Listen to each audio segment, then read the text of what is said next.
20th, 2017 at 7:01 p.m. Kathy, could you please call the roll? Bob Beatty Barr. Here. Tina Blakely. Here. Kathy Drummond. Here. John Dryden. Here. John Gaspar. Here. Sue Locke. Here. Chris Swope. Here. All right, Mrs. Blakely will lead us in the prayer tonight. Quiet. Hi, bye. Oh. I pledge allegiance to the flag of the United States of America and to the republic for which it stands, one nation, under God, indivisible, with liberty and justice for all. All right, questions. Are there any items to be added or removed from the agenda today? There are not. All right, then I'm super excited to move right into celebrating services and our Special Olympics team.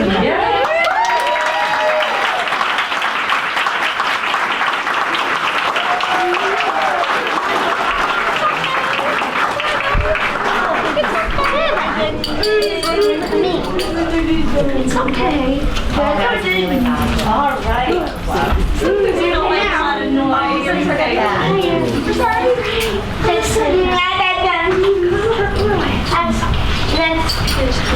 So hi.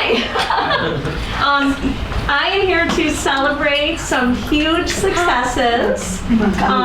You may not know this, but I have the best job in Batavia, and that is to be the Director of Student Services.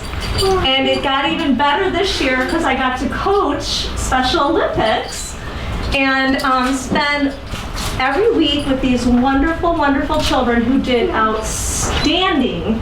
Many of them actually qualified and went to state and won lots of different medals. If you have a medal on your neck, can you show it? Judy, can you show it? Show your medals.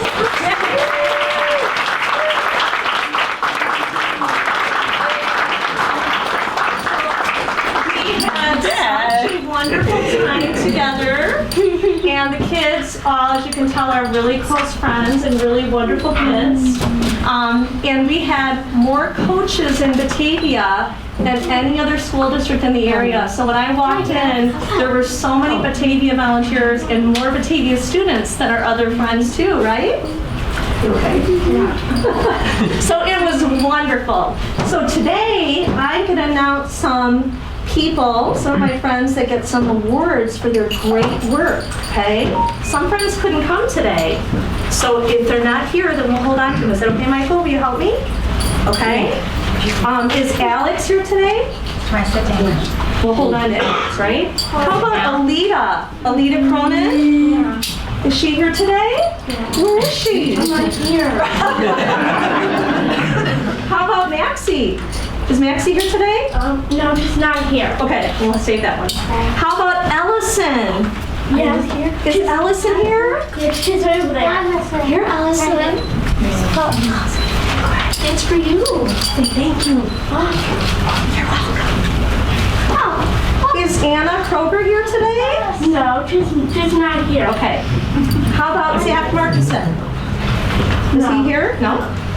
How about Michael? Is Michael here today? Yeah. There he is. How about Paige Rippinger? Is she here today? Wow, she's not here. She's not here. How about Eleanor?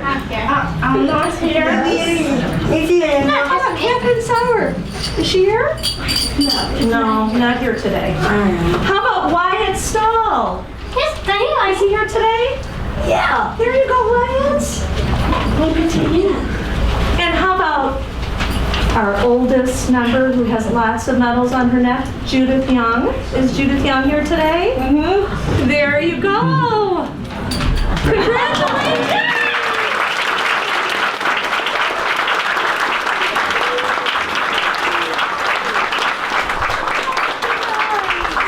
And we'll bring these to summer school for our friends, okay? Does that sound good? Yeah. Okay. All right, guys. Do you want to go back home now with Mom and Dad? Yes.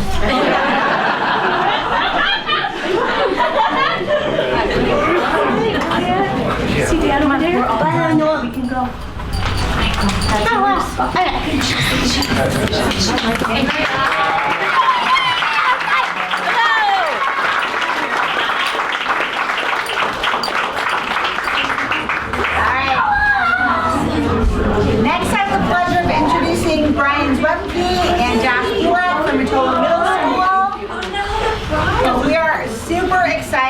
celebrate incoming RMS 8th grader Katrina Klinker tonight.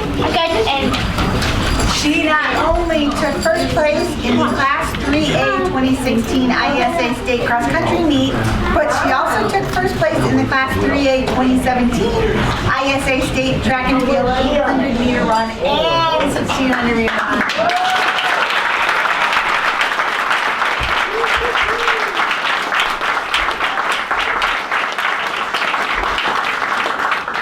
So Katrina will be in 8th grade next school year. Obviously a huge accomplishment. Rotolo Middle School has been in the ISA for about 5 years. This is the first time at Rotolo's history that we've had a student win 2 state championships in 1 year. And overall in the ISA's history has only happened just a handful of times. So a huge accomplishment to you, so congratulations.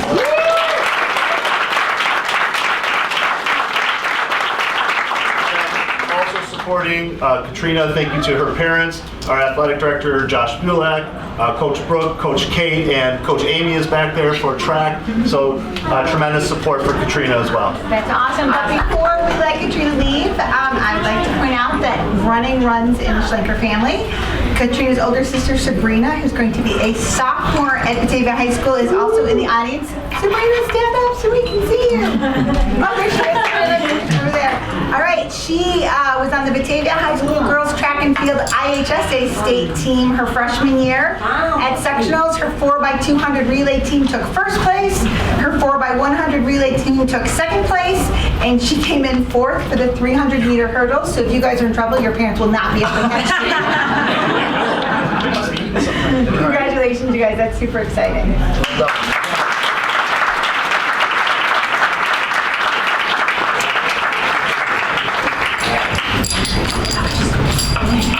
All right, and we have another track celebration tonight. I would like to introduce Dennis Puron, who's the BHS Boys Track and Field Coach. And we've got students, BHS Boys Track and Field State Team Medalists.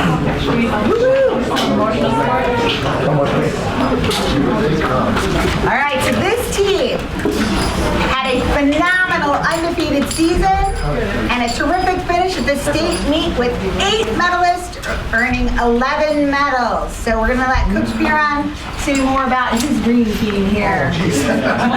Okay, I can see me. You don't need to see me.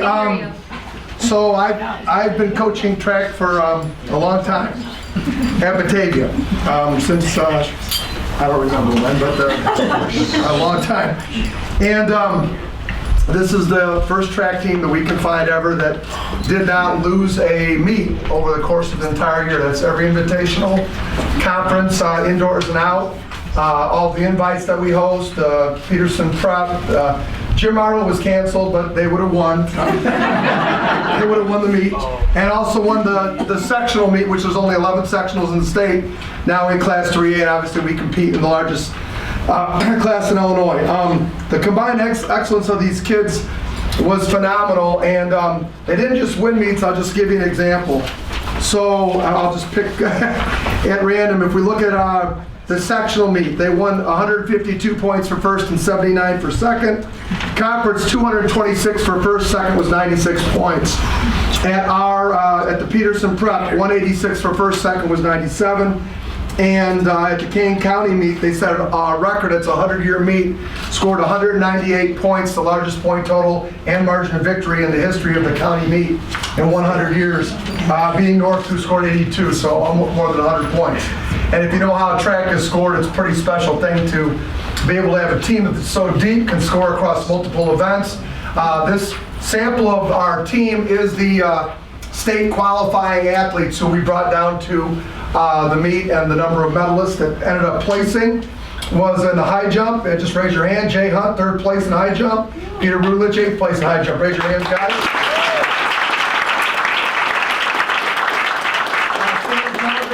110 hurdles. Raise your hands. 4x400 meter relay team of Reggie Phillips, Evers, Mr. Akers, and Stanley. Raise your hands.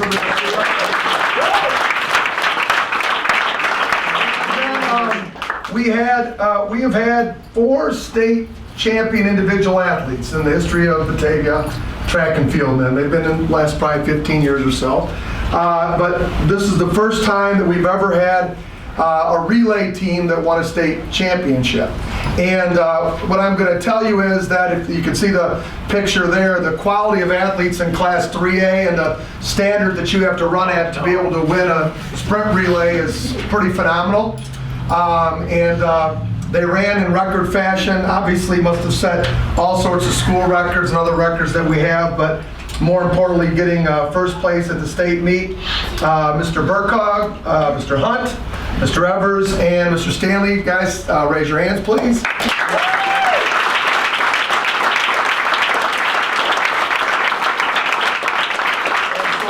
Those young men were state champions this year at the IHSA state meet. Really a phenomenal meet for these guys.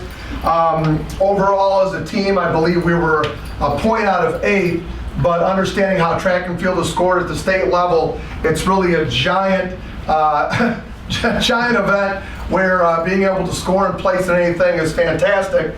But I don't think there would be much argument if we were to run at any normal meet in the state of Illinois, these guys wouldn't have lost. This was I believe, the best track team in the state of Illinois this year. So,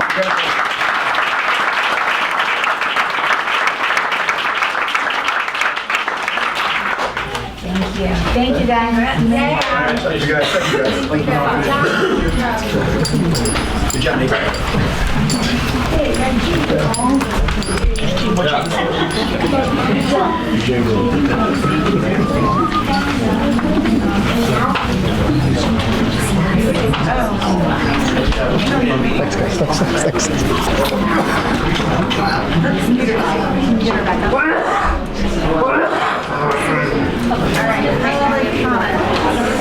While we're transitioning, did everyone get a chance to fill out a pink sheet that wanted to speak? If you want to fill out a pink sheet, Kathy's got them over there. We're going to move on to public comments. Again, if anyone wishes to address us this evening, please see our recording secretary because she'll give you a pink sheet. And we ask that you put your full name and address on the pink sheet because we're required by state law to keep a detailed set of minutes. When you address the Board of Education or Administration, we won't enter into dialogue tonight. It doesn't mean we don't take your issues seriously. If you would like to further communicate with the district about your topic, you can see the recording secretary too, and she'll make sure that we get your name and information. And we ask that everyone who's going to address us to come to the table so that we can hear you through the microphone. And at this time, I will call up the people who've submitted their forms. Also, I know that sometimes people are speaking on the same subject. Please feel comfortable. You can just tell us that you're here to support the same idea. If you are reiterating the same points, you'll still get recorded. So it's really completely up to you. So the first person I'd like to invite is Shannon Brunel.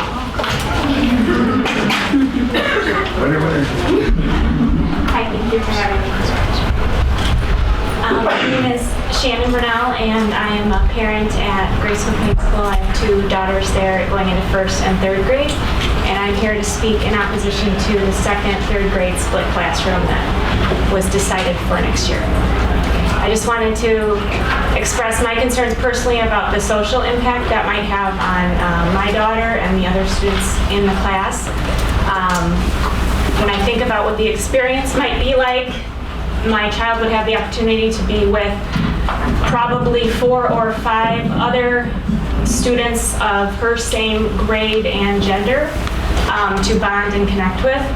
And to me, that seems very limiting. I'm concerned about that as she's going into 3rd grade, which I've experienced as a school social worker, and I have observed that 3rd grade is often a very clique-forming year. And if a child isn't particularly outgoing, it'll be very difficult for her to forge those connections just in that small 40 minutes of lunch and recess. So that's one concern I have, that it'll be isolating for her and for maybe any of her other peers that have a similar shyness that she does. And then, sorry, I'm not a great public speaker. No one likes it. And I'm also concerned then about the stigma that might be attached to the students in this classroom, that perhaps the 3rd graders who are placed with 2nd graders are perceived to be lower achieving academically by their peers, or maybe more immature by their peers, and will be stereotyped or stigmatized as being different. So in my opinion, if it's such a great strategy and it's recommended for our school, I don't understand why we're not applying that then to all the other children in that same situation instead of isolating this one small group of students. So thank you for hearing me. Thank you. Kate and Jay Meisinger?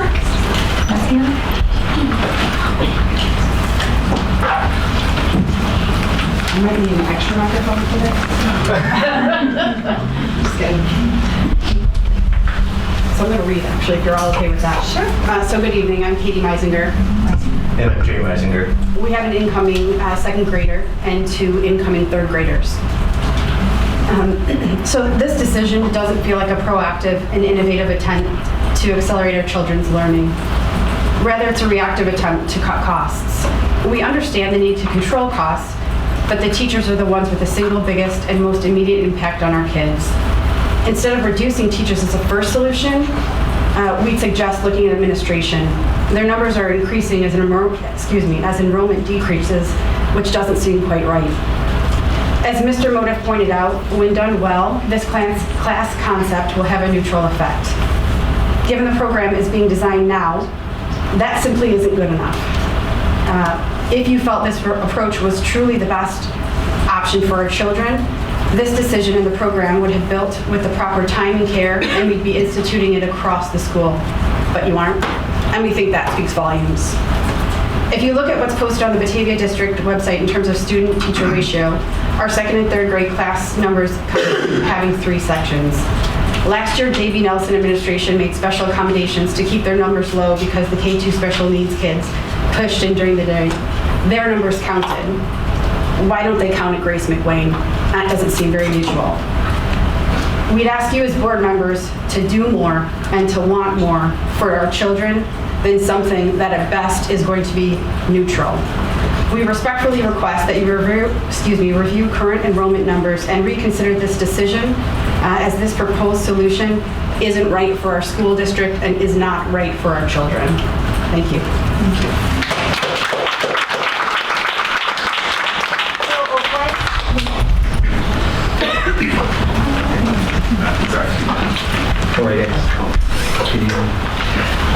So I'm speaking, this is my wife Jennifer, I'm Joe Oberweis. We have a incoming third grader, and we're here on the same topic.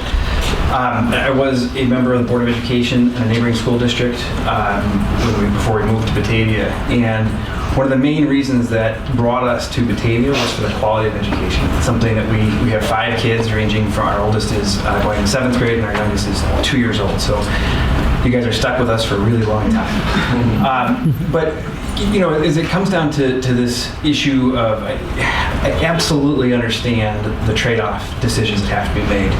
When I was on the Board of Education, it was, I'm sure you all went through exactly the same pains that we went through, where it was, you know, trying to drain water out of a rock. Luckily things have gotten, I think, a little bit better at this point. But I certainly understand the trade-off decisions. And we ask and hope that trading off students' education for anything not happen. And we you know, when you look at research and you hear, well, if it's, somebody else just mentioned, if it's done correctly, you can have a neutral effect. That's not what Batavia is for. That might work in some school districts, but we hope that it doesn't work here in Batavia, and that instead we focus on making sure that financial resources go first to providing the absolute best educational quality we can, everything else falling secondary to that. And we feel that in this situation, that's not happening. That this is a situation where it's right on the cusp, right? I mean, there's, I think, 57 or 58 or something like that. Maybe it was 59, I don't remember. 59? Sorry, okay, I don't want to catch her. 59 students in third grade, and we know the option was presented to Gustafson as well, and the teachers at Gustafson said, we don't think that's a good option, we think it's a mistake, and they went a different direction. And you know, what you got to love about Batavia is you don't get parents showing up on an issue if they don't really care deeply. And we know you all care deeply as well. And so we're all here to try to urge you to step in, which I understand how difficult that is. You know, the role of the board, and you get all sorts of materials that tell you the role of the board is to oversee and let the administration do their thing. But sometimes you have to step in. Sometimes you have to look at the situation and say, this isn't right, this is a wrong decision, and you all are the ones that are responsible at the end of the day. And I hope that you take that, and I know you all take it seriously. Yeah, so I mean, those are just looking through notes real quick. I'm not quite as well prepared as the folks, but ultimately, I think that we're here asking you folks to look at this more carefully and to find an alternative solution than to split kids. And I went through in fourth grade. I was in a 3-4 split. It's not the same. It's a different educational experience. So, thank you. Thank you. I'd like to invite Aaron Spinney to the table. That's me. So, I'll tell you, I stand here in great amazement at the pride that we all just felt earlier this evening. And I saw it in every one of your faces as I looked across the board. The smiles and the pride that you felt on what a school district who's doing the right thing represents in our students and our parents. This is not the right thing. What I have right here is a petition that's online, that's signed by more than 100 people at this present moment and climbing as we speak, that stands in stark contrast to the decision that was made by this board moving forward for our children. Sometimes I think that you don't understand what a great responsibility you have as the stewards of our children. You're the voices to our children on the board. I know specifically one of you used to work for the district and ran on a platform of top-down, look at eliminating costs from the top down. And I don't see that happening. In the short time that we've been a member of this school district, you have an almost unparalleled success rate at making the wrong decisions. I guarantee you, I have better things to do on a Tuesday than to come in here every time and argue with you the decisions that you've made. But between the turf, the tearing down 3 labs to build 7 labs, and now this decision, it's getting tiring. You have to start making fine fiscal decisions. Does anybody know how many assistant principals this district has? Anybody? How many? 7. 7 assistant principals. The reason that we shared in that moment earlier of success and felt great pride and envy as Batavia residents and school board members is because the value-added people that touch those individuals' lives, those are coaches and those are teachers. They are not administrators. They're a necessary evil to get the job done, but they're not value-added as it pertains to every child. To think that you can have 7 assistant principals and not get a teacher for another section at Grace McWayne is unfathomable to me and the individuals that are here and everyone who signed that petition. If you need to make the appropriate cuts, make them according to a top-down model, as the majority of you understand. This is a grave mistake as it relates to our children. Another administrator is not a value add to a student. A teacher is a value add to a student. And until such time as you get another teacher for either 2nd or 3rd grade at Grace McWayne, you're on the wrong side of this fight yet again.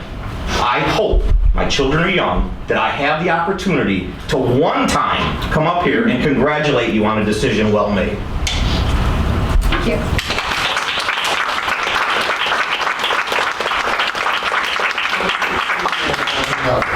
All right, next time we'd like to invite our BPS partners. Tonight we have Vicki Albrecht and Melissa Foster who are going to be addressing us.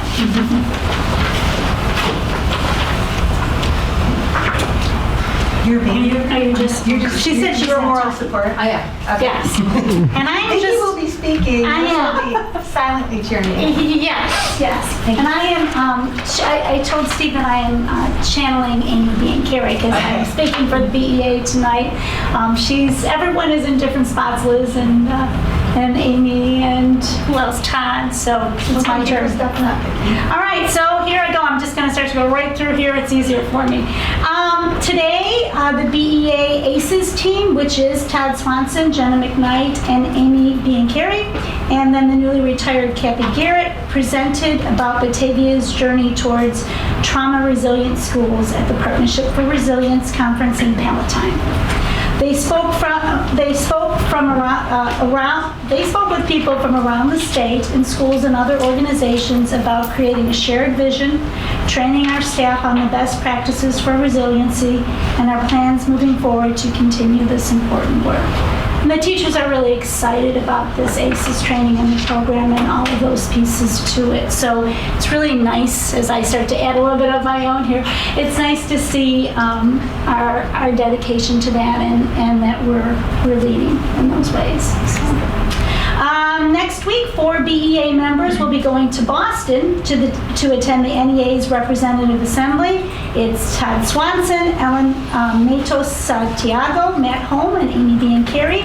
And they will join 9,000 other educators from around the country to decide on what NEA's focus is for the following year.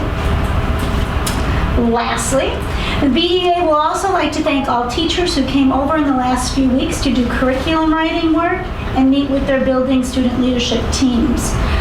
We know that teachers don't stop working over the summer because they are continually working to improve their students' learning experiences.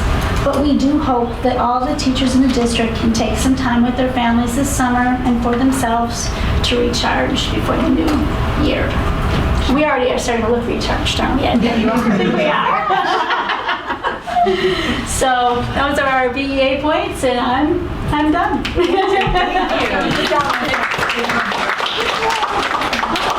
And we do not have our student ambassadors with us tonight. So the next item on our agenda is our consent agenda, which is a method of streamlining meetings by taking one vote on a number of routine personnel and business items, and each of the items is detailed in the agenda and has been appropriately posted in the board packet. So Mr. Pierce, will you please take us through the consent agenda? Yeah, before we go through that, I have 2 additions to the personnel report. First of all, Ryan Sullivan is going to be, his contract will be increased from .33 to .67 FTE at Batavia High School. And Jennifer Erickson, who's a 3rd grade teacher at AGS, we are putting a leave of absence for her for the 2017-18 school year. So those are not on here. No, correct. Right. For the entire school year? Yep, for the entire school year. With that, we will move into the consent agenda. First of all, 5.1 to 5.3, we have the approval of the regular, special, and closed meeting minutes from May 23rd, 2017. 5.4 is our personnel report with those 2 additions. 5.5 is the monthly payroll and bills. 5.6 is the destruction of closed session minutes from December 16th, 2015. 5.7 is the donations. This month we had 3 to report. The Batavia Mothers Club Foundation gave $500. Frank Wolford made a donation in Gail's honor of $10,000. And Stage made a donation of $4,000. 5.8 is our Prevailing Wage Act notice. 5.9 is the transfer of money between funds, and 5.10 is the approval. Are there any questions or clarifications about the consent agenda? I just have a clarification. I want to make sure I understand correctly on, where are we at here? 5.8. Just so I understand, this Prevailing Wage Act notice that we're approving acknowledges that we will pay prevailing wages to outside contractors who work for the district, but it does not apply to district employees per se. Correct, because we negotiate our own contract Right. with the employees. Right. And I would simply point out that in some cases we pay about 30% of prevailing wages based on what numbers that they provide us with. I would also point out that our compensation packages include benefits, pension, insurance, those sorts of things that go in addition to a regular hourly wage. Any other questions?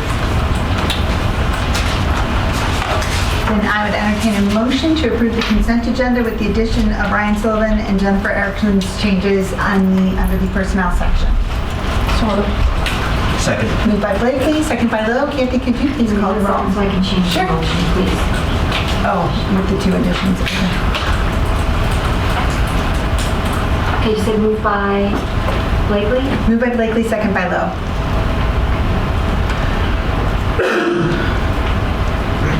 Blakely. Yes. Dryden. Yes. Gaspar. Yes. Locke. Yes. Lowe. Yes. Baby Bar. Yes. Drama. Yes. Next one, we'll be moving on to the reports part of our agenda, and those will be Tony on. Well, these are recurring reports that we see every month, and so if you did have, they're recurring that you've seen from month to month. Are there any questions that you have on this month? They're nicely detailed, though. Thank you, Tony. We do appreciate those changes to the treasurer's report that you've done over the past few months. All right, moving on to action items. Dr. Hitchens, I'll let you do the parceling out of those. So we are going to turn this one over to Mark Anderson, Director of Operations. We'll talk to you about hazardous bus routes. Not his first time talking to you about this year. And not the last. Did we bring our pillows? Be shorter than that, I promise. You had to go through each one of the bus routes each of those. Thank you. Basically, this is a kind of a two-part. The one is annual. We're back to certifying the hazardous routes each year that comes back. So you'll list per school. Some of these have actually, let's see, hazardous started from IDOT in 1976. So I think our district first did a hazardous route in 1982. So some of these are very old and they'll continue to be a hazardous route. Others are a little newer, actually in this decade. So those, there's no changes to those. As if you were here last year, you saw the same ones. The second part of that is that there's two new ones for the J.B. Nelson area, and those are listed. Basically, I didn't give you the whole packet to look at. I submit that to Illinois Department of Transportation, who has 30 days to determine if it is a hazard or not a hazard. Basically, it has to be in the board minutes, and so that's why it's here tonight. I will send that off as soon as it's approved tonight, and then they'll have 30 days to be back. I've talked to the person at the state quite a bit. We've been in dialogue a little bit, so hopefully we'll have a decision sooner than later. I know I came to you, it's been I know it's more than once, but a couple months ago about this. If this gets approved, it won't affect as many students as initially thought. So that's a good thing for a lot of the parents, I'm sure. So there will be some changes, but we will communicate that as soon as we hear back from the state. We had sent out one communication kind of letting everybody know that we were going through this process, and we'll do a follow-up once we know from the Illinois Department of Transportation if it was approved or not. So explaining in more detail about exactly, basically who will have a bus route, a free bus route because of the hazardous route, or who will be a walker, and then would have the option for paid busing. And you also approved some procedures and policy changes that we brought as well a couple months ago. And Mark, to clarify, I think this is what Dr. Hitchens told me, but anyone that we already know would be affected by no longer having a free bus route has been communicated with, and you are available to speak to anybody who has concerns or questions on that, right? Yep, and then we'll know more, obviously. Once the state. Once the state. Okay, and then you'll just keep communicating with any affected families. Yep, and right now we're kind of in a lull. Right. Kind of, it's a waiting game at this point. Do you anticipate that finding out before school starts? Yes. Okay. Yeah, they have 30. Well, Yep, they have 30 days to do it. So. Sorry, we're dealing with the state. Well, right. That's a fair question. But in talking to them, it didn't sound like it was going to be delayed at all. So. Awesome. Any questions for her? All right, then I would recommend that we recertify all existing hazardous areas that require students to be bused to school, and that we approve the submittal of the two new hazardous areas to the Illinois Department of Transportation. So moved. Second. Moved by Lowe, second by Blakely. Could you please call the roll? Lowe. Yes. Baby Bar. Yes. Blakely. Yes. Dryden. Yes. Gaspar. Yes. Locke. Yes. Drama. Yes. Thanks, Mark. Thank you. Next, we have student handbook changes, and there's some action to follow, and Brad Newkirk will be talking you through those changes. This looks a little different than years past, so I want to make sure I hijack Sue's computer so that you can see what this looks like on the website. And that's because last year we made a move to put our student handbook online so that parents had ready access to it. And because the website's optimized, people can look at this on their mobile device. So this is what the student handbook, you can find it off both the parent and student tabs for ease of use. And the student handbook has the required information as well as additional information for our parents and students so that they understand both policies that the board set and then the procedures which are set at the building level. So there's contact information, the board's mission, vision, and goals, policies, student responsibilities. Our calendars are linked here again for families since that's a frequently sought out item. Some very general information about our obligations for special education services and the types of programs that we run, as well as some of our instructional programs, health services, code of conduct, which applies to everybody, and then how we close schools, student records, yada. So there's basic information that all families, regardless of what level you would be at, that you would need to have access to. Most of this information is found on other places of the website, but it brings it together here for easy access. There's also school-specific information, and this is not by school, but by level, so the Early Childhood Center, what are the procedures that work for pick-up and drop-off? At the elementary level, how do we do lunches? What times are lunches? Middle school, here's our exploratories and the other things that parents need to know in our high school. So each of those has a tab that parents can access for more level-specific information. And then based on the board's request in terms of updating this last year, this is a new tab that was added so that parents and students both have ready access to any changes that were made. And changes can be made for a variety of different reasons, including changes to school code, changes to board policy, or changes in procedures and how things work. We have a fairly limited set of changes that are on this recent revisions because these are the changes that we're reflecting. So you can see here the visitor access during lunch periods at the high school, which isn't really a new change, but giving further clarity to the reasons behind that. Our code of conduct, making sure that there was clarity. It's not a substantial change, but clarity about what the code of conduct is, how it works, what the process is, clarifying it for both performance and non-performance activities so that there was clarity for all those who are governed by the code of conduct, which includes our athletes, which also includes any kid in any extracurricular activity. It also talks about the code of conduct is not just about drugs and alcohol, but about key behaviors as well, such as bullying and hate. The board adopted a new policy on animal dissection, which in the board policy says that I must communicate that and have that in the course catalog, so you can see links to that. The middle school has a new buzzer system, so when you visit the middle school, you're going to be buzzed into the main office. Again, many of these are security enhancements based on our work with our security advisors. And then there's been some updates to the BARC charts, which is part of our positive behavior intervention system at the middle school. So those are the changes that you would see reflected in this year's handbook. It is live, but it does require board approval per your policy.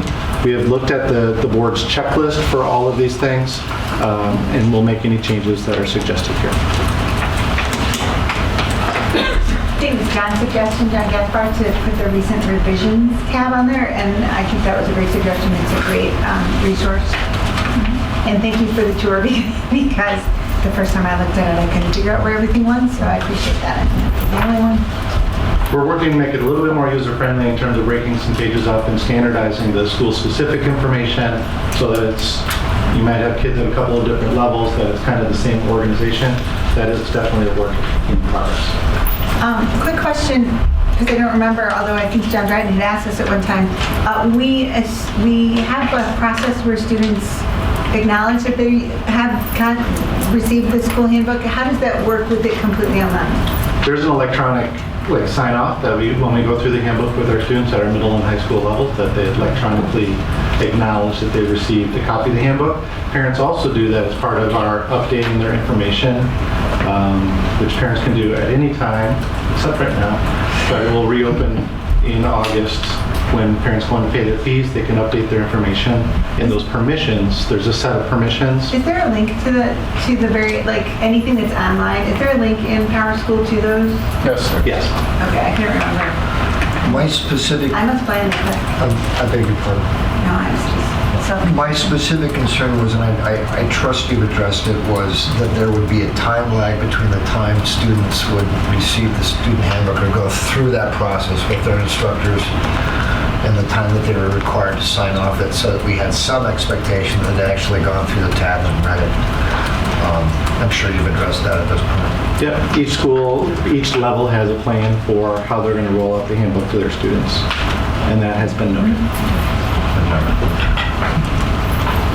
Awesome, that looks great. Any questions about that? Well, I have a concern, and I talked to Lisa about it this week. The only thing I don't like about one of them is the visitor access during the lunch periods. And I understand from security or what the experts say. I just look at it as a little parent unfriendliness in a way of being welcome to a school. So I can understand the security, the reasoning of it, but just how it is put in there and so on, I have a concern on You don't it. like So the way it's I just don't like to say, well, you can't come unless you set up an appointment.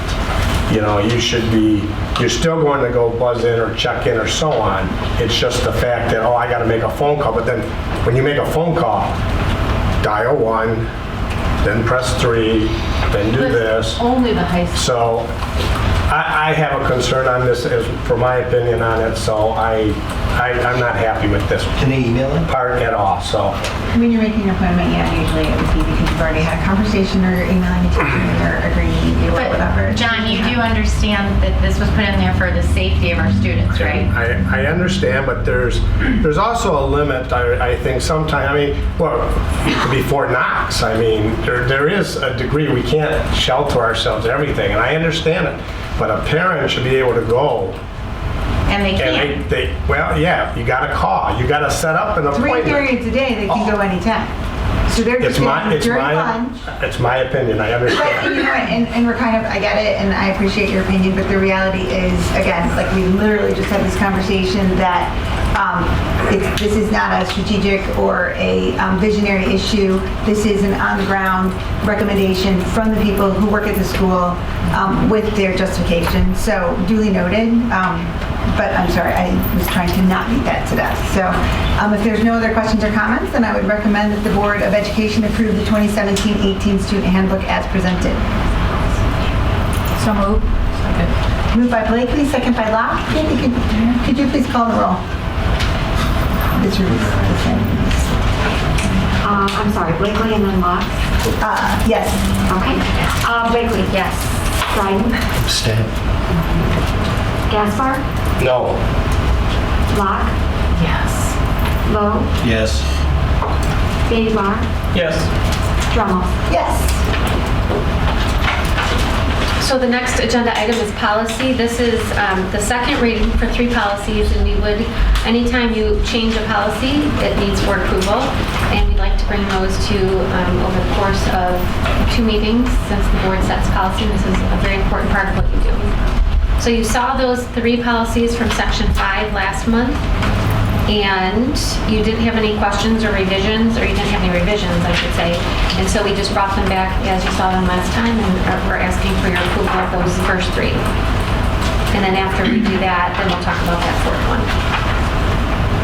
So let's first talk about any discussion or questions about those 3 section 5 policies. And the first 3 were all updating per press, correct? Yes. Yes, that's what it says. All right. We're being compliant.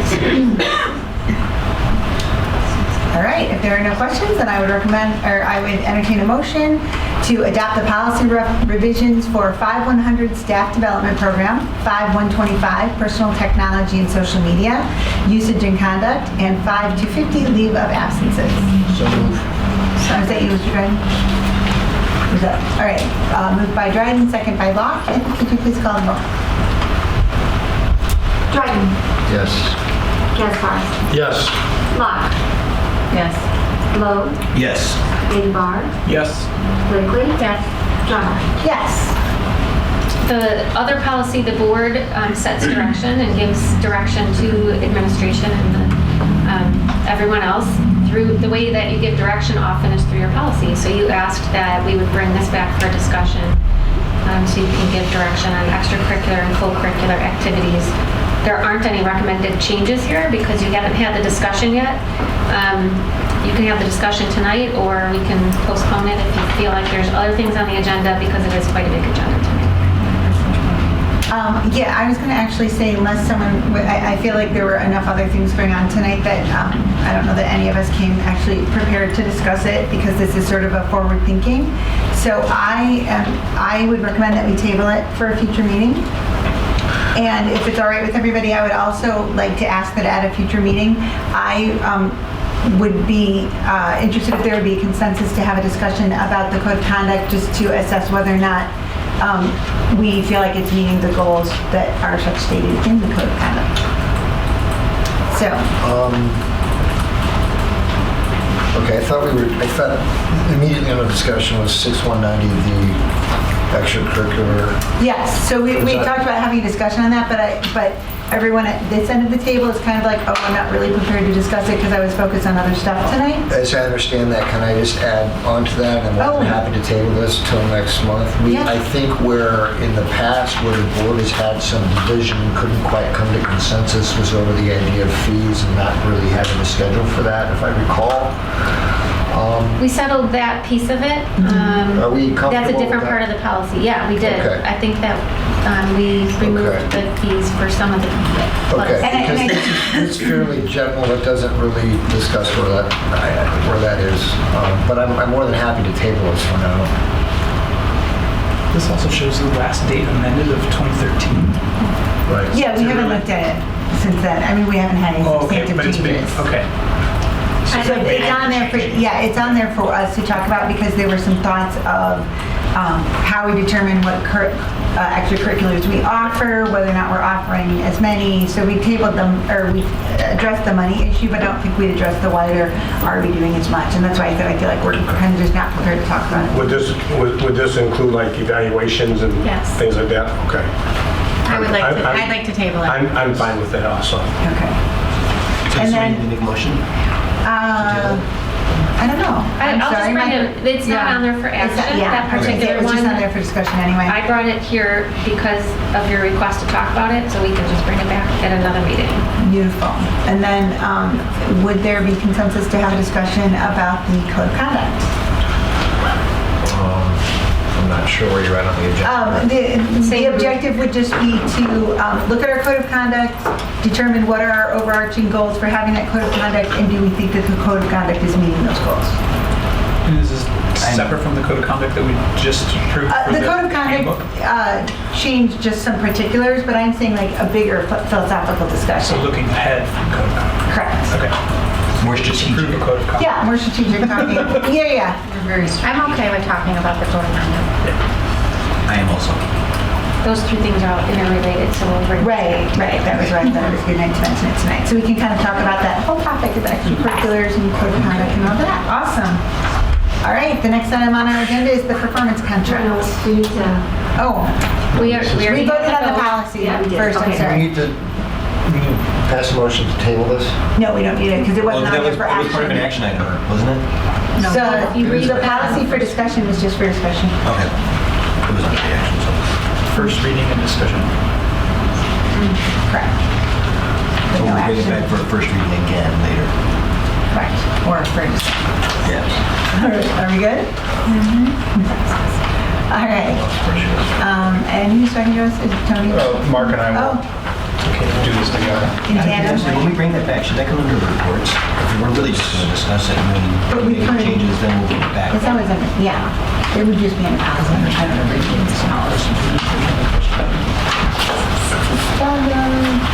except for you, sorry, I never go through that. I think we're ready. All right. Sorry, we're. I know there's a discussion, I didn't want to interrupt. Thank you. So I'll just provide a little bit of history on the performance contract, and Mark will provide details of the recommendation for you. We've been talking about this for about 3 years now. About 3 years ago, the board, the administration issued an RFP for a performance contract to upgrade T12 lighting in the form of a performance contract. We ended up not moving forward with any of those proposals at that time, and we continued to investigate it. Then in April, we've been talking about this with the Capital Projects Committee, and the Capital Projects Committee wasn't able to come to a clear consensus as to whether or not to go the bid spec route, where their work with an architect is literally design a solution and put it out to bid and have contractors bid on it, or go the performance services route, where you engage a company with a request for proposals, or a series of companies. You look at the solutions they propose and then choose a company based off of the energy savings that they guarantee that you will reap in future years. In April, we presented the pros and cons of both of those approaches. Since the Capital Projects Committee wasn't able to come up with a consensus, we presented that to the board. The board said, go look for performance contracts. And we've done that, and this is a recommendation that we're bringing to you after that direction. Hopefully you've all looked at the report. I'm not going to go through item by item. But I do want to point out a few things. Number one, the focus really for the scope is on the T12s. Because as you read in there, in 2012, I believe, basically the government phased those out. We're in 2017. We still have a large percentage of T12s in our buildings.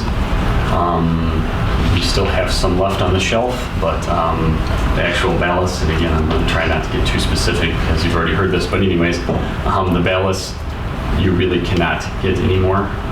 So that's what the focus was. The difference, and you'll see in there at Rotolo Middle School, one of the additions in I think 12 or 16 classrooms had T8s. For consistency purposes, we included those T8s to be replaced, and this is basically an LED retrofit. So that's why you see some T8s on there.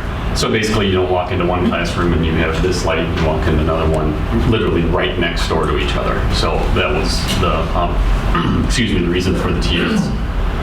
The other piece that you've seen there is the exterior is a little bit different. You notice not all schools are getting exterior, and it's really mainly we're looking at the high school and Rotolo because of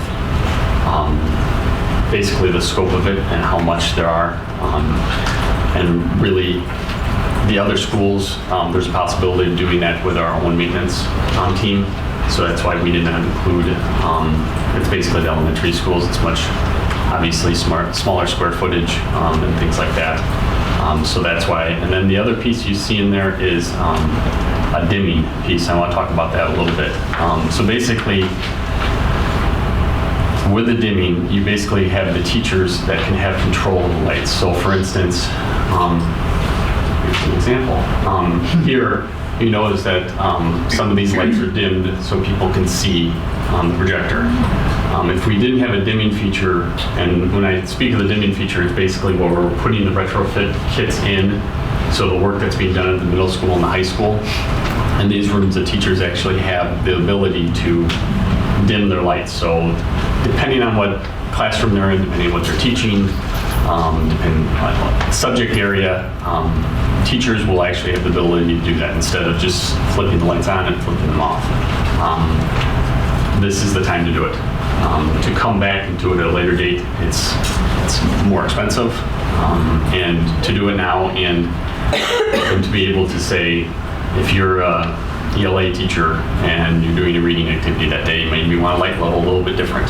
Or if you're a math teacher and you're doing specific on the whiteboard, you can control just the bank of lights in front of the whiteboard.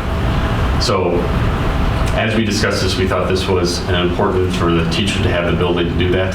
I'd throw in that we put sample lights in 2 classrooms at the middle school, and what is interesting is that the lights have dimmed in that school over time. That school is, 25 years old now, and people aren't used to regular lighting levels, and so the lights are dimmer than where they should be. In fact, we have an obligation if we're retrofitting a space that we put it at spec, which is, I think, 45-foot candles or whatever it is. But all the teachers who are in those rooms and the students were saying it's too bright in here. They're just not used to it. But if we don't put dimmers on those switches, they can't control lighting, because we're using whiteboards now, and those produce glare. We used to have regular chalkboards in most classrooms, use a lot of technology. Our projectors are getting long in the tooth, and the projectors like this one's fairly dim now, and almost all of our projectors in the district are 7+ years old. They're getting really dim. So if the lights are too bright, they cause a lot of issues, and we just felt it's really important that we give teachers and students the ability to dim their classrooms and control light levels, because that's what you expect in modern classrooms these days. So it adds about another $154,000, and it basically takes a little less than a year for us to earn that money back on the energy savings that we'll be by upgrading these lights, but we thought it was a worthwhile investment. So they can do different sections of it. Instead of when they dim it, the whole thing doesn't go. They could just do that one section there to start. There is some sectioning, but by and large, it's not as, you can't control this light versus that light kind of thing. There would be banks of lights instead of individual lights. Are they repulling wires, or are they just using whatever switch is there, whatever light that switch already controls, they're just swapping out the Correct. They're swapping out the actual wires that are already there, so they're not pulling new wires. They're just swapping out the switch, not the wires. Correct. They're already dimming switches in the all rooms, and you're talking, I don't have it in front of me, but it's, I think, over 150 classrooms. So it's at least 2 switches per, so it's But they're not required. No. But it's bigger than we want to do in-house for that partial. Correct. Yeah, we talked about doing it in-house versus paying these folks to do it, and the lion's share of the cost, since they're already in the ceiling, is in the actual supplies, not in the labor. And so it makes sense to just do it now, otherwise we'll talk about it over. Another one I wanted to point out in here, you see the separate column of gym and multi-purpose room. So basically, if you're at a high school in the main gym, when they turn the lights out, you sit there and wait for them to come back on. We're correcting that issue, so you can just turn the lights on and there's lights. A lot of those lights are the big mercury vapor lights. They're not efficient. Yeah, we'll crank on a lot of BTUs too. Well, and the other thing too is just the actual operational cost to go in there. You have to have a lift, which we do own a lift. You have to put plywood down to protect the gym floor. You'd be amazed. I mean, we go and believe me, basketball coaches don't like dark spots on their courts. I mean, so we need to get in there and change them out. Or volleyball, or I just use basketball, but any coach. So that in itself will save on operational costs as well. Okay. 2 good questions here. Well, that's probably not quite. You're quoting guaranteed savings. Performance Services says we've got a payback in about 8.5 years on this. 8.3. 8.3. They're guaranteed. If we get the minimum so the cost. savings. I'm sorry, what? If we get the minimum amount of savings, it'll take that long. It's a simple payback, meaning it doesn't account for inflation. It's just what we're paying in electrical rates today, and assuming that we continue to use the same amount of electricity as we do today, and those trends carry forward. They're guaranteeing that we carry these trends forward, we'll save $181,000 and some change each year, and if we don't, they'll pay us the difference. Okay, and that's based, we're going to calculate that based on what our electric bill is. Yeah. Which leads me to my second question. Because I talked to a lot of community members, very sharp, intelligent young people working in lots of other communities that are starting the process of taking advantage of things like federal grants to start putting solar panels on roofs and actually making public space energy neutral, or in fact generating income off that. And it's a place that I hope someday Batavia School District can go, and we've got an awful lot of roof space. and, you know, the financial incentives are pretty good. I'm hoping to have that discussion down the road, and I'm wondering if this is going to interfere with that move. We actually, that's one of the cool things about the performance contracting approach is that we can engage in some of these discussions versus having to pay architects to do it for us. So we engage an architect to do this. We have to pay them, no offense to architects. But we actually were able to have some real quality conversations around that very prospect of installing solar panels, and we got some quotes, and the payback on those solar panels was going to be between 25 and 30 years. Yeah. And we seriously entertained it, but 25 and 30 years to get your money's worth out of it, and that was including not just a simple payback, but actually escalating electricity costs. It was too risky, and the solar panels, in terms of that technology, is moving so quickly. We just didn't think now was the right time. Incidentally, when we looked at this 3 years ago, the solutions that we received weren't for LEDs, they were for fluorescent lights, and the savings was much smaller and the cost was much higher, and it just didn't make sense. And so I think waiting on some levels, we timed this right. It worked out for us because the technology is here and it's affordable now. We're getting a solution that's going to last us a while. But you know, the timing just isn't quite right yet for solar, but it might be fairly soon. Okay. I just wanted to make sure we didn't lock ourselves into something that would interfere with that if it's something we wanted to do. Yeah. Something I would just like to throw in there, if there's any community member who knows a company or anything, I know that up in Waukegan, there was an energy company that paid for the solar panels at their schools. So if any community member is listening and would like to help us with that, we'd be willing to entertain that. Give us the teacher, I'll look into it. Mark is, everything that's been listed pretty much fits to whatever we need, and there's nothing missing. So you are pretty comfortable with what we're seeing right here? Yes, I always want more, but okay. But for what we need for right now in the spaces that we're doing, yes, this is basically, you know, we obviously have parameters to fit this in, but for really what makes the most sense at this point, this is it. Okay. And really, you know, kind of the dimming piece was really the last piece to talk about and try to get the numbers and things like that. And I really feel that we're doing it now. Do it the best you can, do it the right way, and you know, really giving it that option for, you know, teacher in this classroom compared to teacher in that classroom to actually have that ability to dim the lights if they want. If you recall, this originally, the estimate on this project in terms of the scope was $3 million, and so we're at about half of that. We whittled this down to, you know, what we need and what is of value, and I feel like we've come up with a good solution there that's going to save us money, literally in the long term, and not be something that we're investing into and waiting for that return on investment being something like 15 or 20 years. We'll make our money back in 8, just a little bit more than 8 years. And 2 points of clarification. One is this is not design build, so there shouldn't be any change orders. Yes. Right. And then the other part is the, I lost it. I hate when that happens. Well, if there is, if they miss something, it doesn't cost us. Oh, okay. We're paying for it with this budget, so we're not actually borrowing money to do this project or taking it from anywhere else. Yes. It's coming out of the capital improvement budget. That's what for this year. So we're not even reaching into the future years. It's just. Any other questions? Okay, then I would entertain a motion to approve the guaranteed energy savings contract for lighting with Performance Services, Inc. in the total amount of $1,520,532. So moved. Second. Moved by Lowe, second by Beattybar. Kathy, would you please call the roll? Lowe. Yes. Beattybar. Yes. Blakely. Yes. Dryden. Yes. Gaspar. Yes. Locke. Yes. Drummond. Yes. Thank you, guys. I know you've worked on this for a very long time. Chris, thank you for your work on that capital project.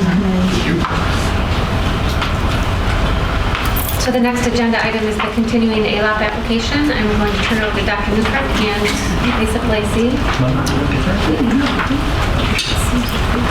So last month, we were able to share with you some of the results from our October through the end of the school year ALAP program, which is called PAUSE at the high school, where we were able to serve 20 students that we were previously unsuccessful in serving. So last month, I presented some of those metrics, and we saw some great success with us really customizing our approach to students. And then this month, we're back to kind of a quasi-approval, but it doesn't require board approval, but we want to make sure that you're aware of our submittal of a continuing application to the state of Illinois about our ALAP program here in Batavia. Lisa, any details you want to give or any background? Sure. So as you know, we started the program at the high school this year. It's been very successful.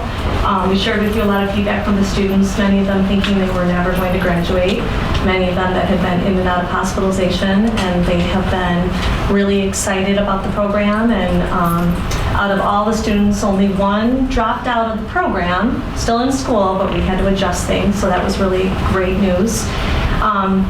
My main concern, honestly, is looking at our middle school students. I think what we're finding is as the students arrive at the high school, they already have years of patterns of different difficulties that they've been facing. We talked at the last board meeting about anxiety and depression.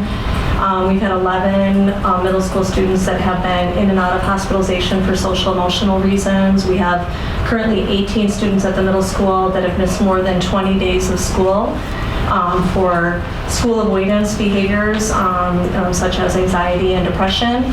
All of these students have had different levels of intervention, such as meetings with their parents, counseling support.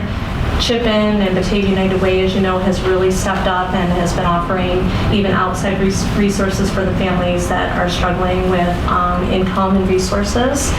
But even the feedback from the high school students is they wish there was something that we could have done a little bit earlier in their career, and I think it goes back to the whole idea of early intervention. The high school teachers, as some of you know, I was a teacher at the high school, or the middle school, sorry, for 5 years. I'm still very close to many of the teachers, the counselors, and the social workers, and they have reached out to me on a very regular basis talking about their concerns about the social emotional needs of the kids. We're seeing more and more needs at earlier ages. And they've really asked me to represent them and asking for more supports for social emotional learning and interventions at the middle school level. So I think the idea of offering an extension of the ALAP program earlier for kids, where students we could be really flexible with their scheduling, perhaps even give them opportunities in 8th grade to start working towards freshman year credits as a motivator, dealing with the students that are just really struggling with anxiety about the whole school experience and 1,500 kids, to be able to have a smaller classroom that has therapeutic supports built in. Batavia United Way and Chip In have already expressed lots of interest in supporting us again with those outside supports, and we're ready to go. And I think the teachers and the social emotional staff members at the middle school are really looking for that support for their students. So this is an ALAP program at the middle school? Yes. But that's not what we're actually approving tonight, right? We're approving the renewal of the application. This is the continuing application and what we built into there, because we see this as a need, especially for some of our kids, is that this would give us the possibility of the board approving the starting of this program. Remember, we started last October, and that was because the board wanted to see where its finances were, if they could afford this, because this is an expenditure of staffing resources for some of our most at-risk kids. For the middle school? This is last year. So last year we waited, we saw how things panned out, and then the board approved in October additional staffing to fund this program. We get a little bit back, a greater amount of state aid because this is an approved state program, but the board and local taxpayers are funding these programs largely. So this application that we intend to submit, with your permission, the superintendent would sign it, really sets us up to do the same thing, but at the middle school. So it's not locking the board into a staffing expenditure at this time, but it allows us to, given where the board is and where finances are, to move into this program either at the beginning or mid-year, whenever the board feels like it knows its numbers enough in order to expend further funds. So I know that we don't sit on a lot of money, but we do see this as an important opportunity that we built into our continuing application to the state. So this is a process that needs to get rolling so that we may be able to implement it, because if we decide to implement it later without starting this application process, then we're stuck. Yes, June 30th is the deadline, and we do work with the King County Regional Office of Education. They're a valuable partner in this, and we'll be working with Mid-Valley as well on this. So we have to have that application turned in, so it doesn't lock you into anything, but it gives us that possibility of working towards a middle school version of our ALOP program. And we definitely plan on continuing the high school version of the ALOP. Yes. How many students would be in the, are you looking to serve in middle school for those? 18 is our starting number, yes. So we have the specific students, then the data and the information. So slightly smaller set than the high school. One or two students, yeah. But then you said there's 11 students that you've got your eye on in addition to those 18. The beauty of ALOP is it's so flexible, so we can literally take a student that's coming out of the hospital and say, why don't we start slow and come for 1 period a day? And then once you're feeling comfortable with that 1 period a day, we can adjust that and when you're ready. So it's an individualized plan. Just a reminder from last year, it's not something the student has to have. The student gives consent, the parent gives consent. It's students that are interested and parents that are interested in the program. So I know it's just the starting part with the application part, just to have it, just in case. So then are we looking at the possibility of having it start at the beginning of the school year, or are we looking at it starting maybe in the middle of the school year, like we did with the high school kind of, as we went through? Just trying to get out. No, it's a great question. We would recommend that it start into the school year, October or November, because we like to give the students the opportunity to return to school and try other less restrictive interventions first, and then kind of ease them into that programming. We also want to make sure that we have enough students that it makes sense to add any additional staff.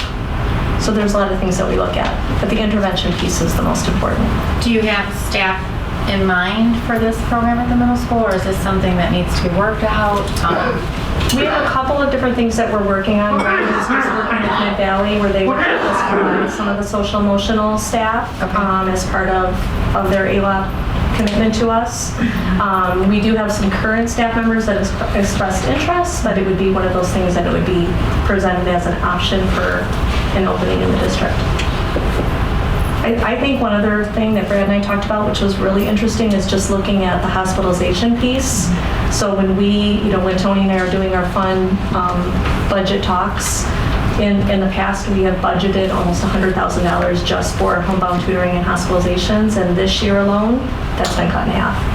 Because our kids are here, they're not hospitalized as often. So there's a lot of good things that I think kind of pay for themselves when we're talking about the stress of financial hardships in the district. So this application, if it goes through, what's the next step? Well, to submit the application, then what? So we would wait to hear back from the state. The continuing application is generally approved. That's, our partners at the ROE have said that your first biggest hurdle is getting that initial application, which we did last year. So we believe that this will be approved by the state. There is only one person, and I think she's only working part-time on ALOP at the state, so we may have to wait a little bit to hear back from her. But we would hear back from the state, and then we would build in a plan to examine the need at the middle school and who would go in there and how we would go about doing the staffing. So we would work with the middle school staff to identify that process and then bring that to the board probably in a couple of different meetings to get so that you had clarity about your budget process, but also about the need at the middle school. But our plan is to continue the high school program with our tweaks and revisions that we learned from our experience this year. Would this be a carryover, let's say, from the middle school to the high school? So if a kid got into it in the middle school and they got to 8th grade and let's say graduate, would they then go back into the regular setting, or would they go in to the or what would the process be? I think it's, just like a student that would have an IEP. There's a specific plan. There's regular meetings with the parents and the entire team, and there's feedback from the students. So a student could possibly feel at the end of 8th grade, like, I'm great, I'm back full time, everything's good, and then have complete anxiety and nervousness about the whole idea of going into the high school. Just spent about an hour and a half on the phone while you guys were meeting or training today, and with a parent that's very nervous about high school. So we could then say to that student, we have an ALAP program at the high school. Let's talk about what your plan looks like again and offer that in a variety of ways. Again, it could be one block of the day. Okay. So we can definitely, it's very flexible in that way. Thank you. So we don't have action on this? We put it on as a quasi-action item just because there's that potential down the road for this to be a staffing expenditure for the board. We know how tight things are, and we wanted to make sure that you're fully aware that we would like the superintendent to sign our application that we've been working on with the ROE for the continuing application, so we put it on as a quasi-action item. Madam President, I move that the board approve the application. Anyone else have any other questions or comments? Awesome. Then, Dr. Haynes, oh, did you actually second? I did. I thought you said awesome. I thought you said awesome, and I was like, okay, I do that's say awesome a lot. Okay. Kathy, could you please call the roll? Did you get that? Who was? Ryden was the first, and okay, Chris was second. awesome. Yeah, Chris was Okay, awesome. Baby Bar. Yes. Blakely. Yes. Dryden. Yes. Gessler. Yes. Locke. Yes. Lowe. Yes. Dremel. Yes. Awesome. The last action item tonight, I think this, I'll go backwards a couple months to give you just a little background about the resource allocation action item. And back in, January, February, we started our we presented the 5-year financial plan.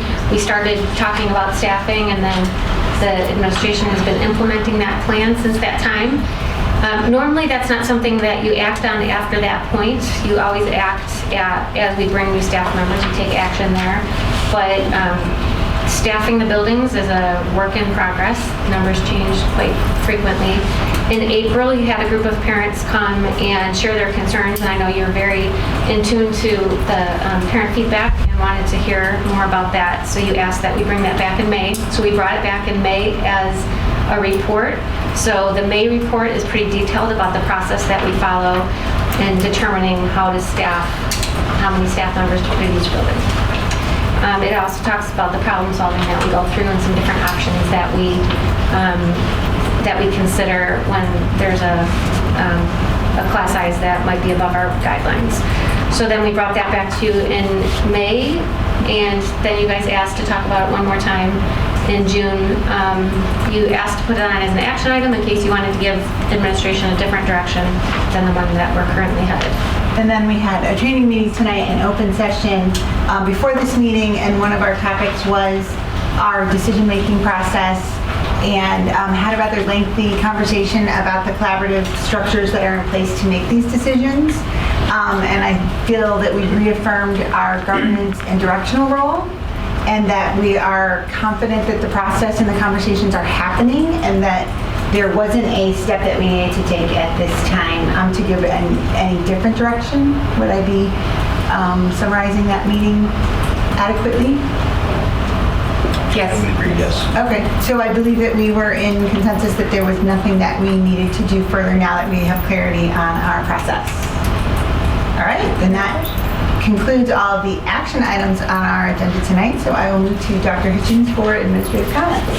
I have 2 additional celebrations. We had some tonight, but I have 2 more. One of them is, if you noticed, when you were walking into the building, we had a high school student who is working on his Eagle Scout project, and he chose to beautify our Jack. So he took out a lot of the landscaping that previously was there and went really, that's not our priority, that's not our main business, what we do here in the district. So they saw that as an opportunity to give back to the district, and he had 12 people that he organized, and 3/4 of the perimeter of our jacket now has beautiful new landscaping. So thank you to Cole Brazell, and good luck to him on his Eagle Scout, that final step that he needs to take, 1 more badge, I think he said. And then the other one was last night. I was at the city council meeting, and our AGS teachers were recognized. Back in May, the way they put it last night was if anything changed other than what happened on that day in May, we would have had a very serious tragedy, and they saved the life of a staff member in May. And so the city made a proclamation. They got a standing ovation. The first responders were, acknowledged as well, but really they credited our staff with that life-saving event that took place in May. It was quite touching, and the teachers were not. They did not like that attention because that's not what they do. That's not what they do, but really it was unbelievable the action that they took, and they also credit one of the parents that was there picking up his kindergartner, who is a deputy fire marshal. He's a fire marshal, and so they credit him. So they've invited him to an assembly on the opening day, I think, for the students to celebrate him. And the teacher, actually, the staff member whose life was saved, had a nice video that she had a message for the staff members during the city council last night. That's awesome. There's probably not a dry eye. No, there was not. No, you missed your opportunity, Bob. I almost cried reading the email, so. Those are my updates for tonight. Awesome, thanks. All right, we'll start down with Ms. Bach tonight. All right, Chris. Thanks for all the public that came out and gave their feedback. We really appreciate it. Congrats to all of our athletes, and hope everybody is having a wonderful summer. I can't wait for my kids to go back to school. It's just Is it only June? I do not have any public comment. Bob. I just wanted to say thanks for everyone coming out again tonight. I do want to say that I attended many meetings before I decided to come up here and do this, and I was always proud to sit on that side of the table for the celebrations, for the hard work that was done up here. And now that I'm on the other side of this table, I'm still very proud. And there's some things that happen in these meetings that just break my heart, because you want to be able to always, as a board, we want to be able to push a magic button and fix everything. We can't. So everything is weighed incredibly heavily. And I just want to say that, regardless of what side of history we fall on with some of these decisions, I'm proud of them, and I'm proud of the board as a whole. Thanks.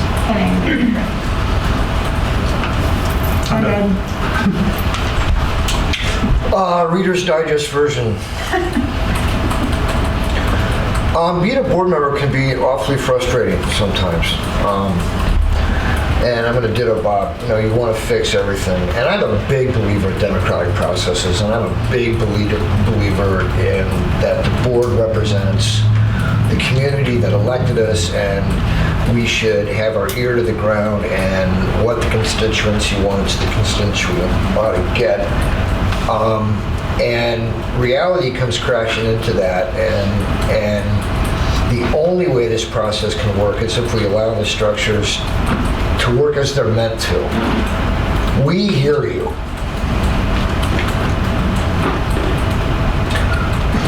We are totally sympathetic with where you're at. And we have some processes in place that we have to allow to work. And that's coming from the board's recognized bomb thrower.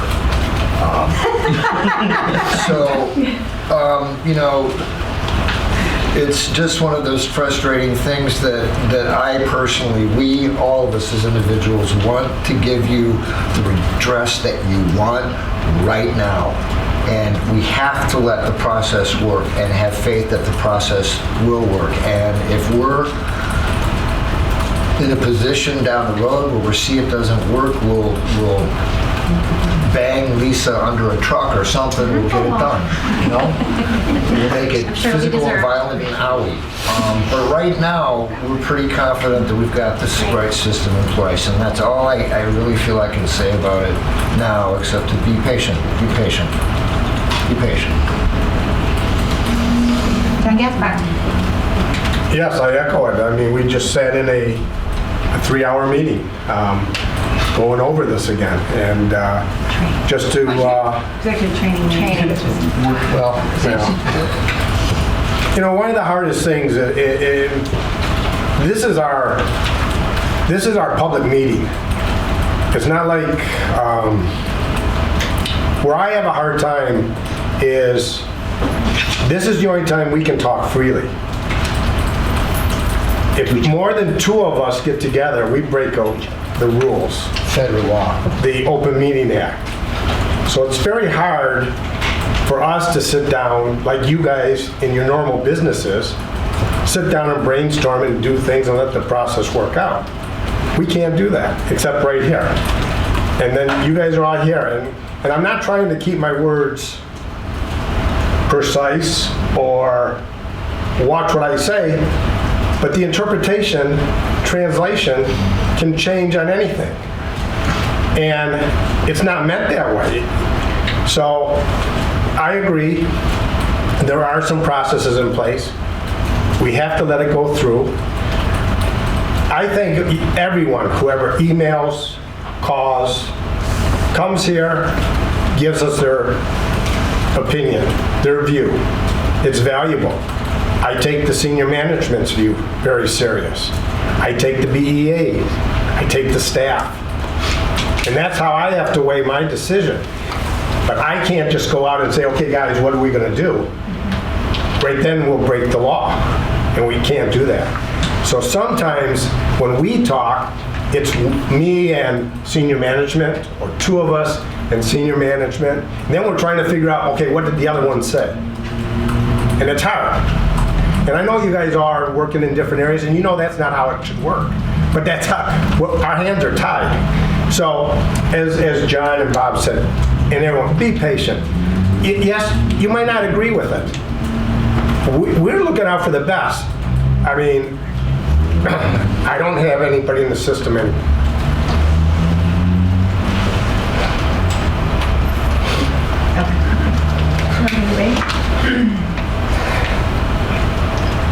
I'm just going to say really quickly, I'll let John gather his thought, and I didn't say anything, but there is not a board member who does not put the kids first. That is our number 1 priority, whether it shows or not. That's our number 1 priority.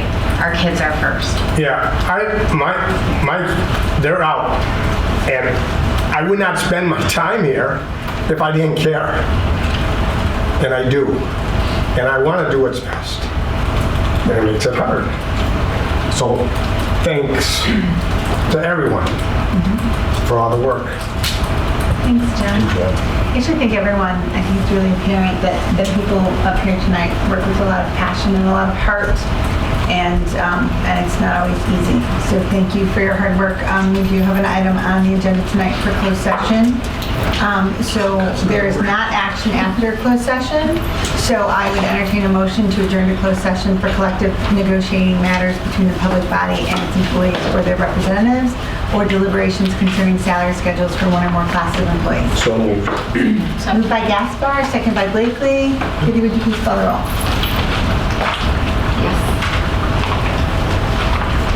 Gaspar. Yes. Locke. Yes. Love. Yes. Vandenbar. Yes. Blakely. Yes. Drummond. Yes. Durant. Yes.